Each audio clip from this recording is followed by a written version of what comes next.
जय हो वंशी वाले की जय। भगवत गीता का दूसरा अध्याय चल रहा है, आप लोगों तक पहुंचा रहे हैं। आप लोग ध्यान से सुना करें, वीडियो को पूरी देखा करें और लाइक किया करें, कमेंट भी किया करें, सब्सक्राइब किया करें।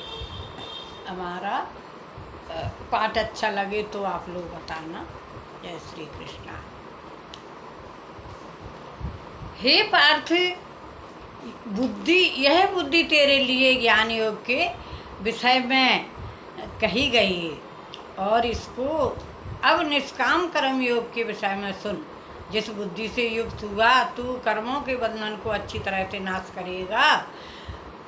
इस निष्काम कर्म योग में आरंभ का अर्थात बीज का नाश नहीं है और उल्टा फल रूप दोष भी नहीं होता है।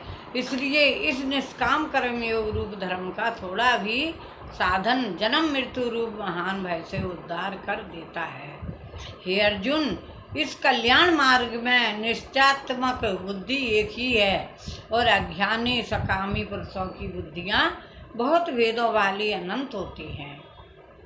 हे अर्जुन, जो सकामी पुरुष केवल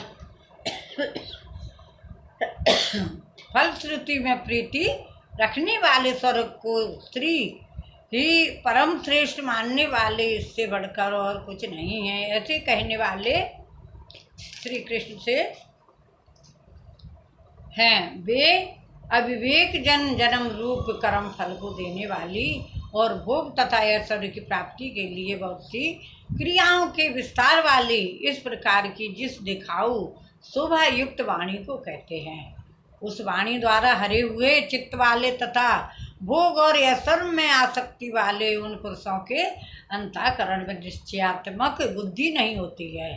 हे अर्जुन, सब वेद तीनों गुणों के कार्य रूप संसार को विषय करने वाले अर्थात प्रकाश करने वाले हैं। इसलिए तू असंसारी अर्थात निष्कामी और सुख दुखादि दोनों से रहित नित्य वस्तु में स्थित तथा योग क्षेम को ना चाहने वाला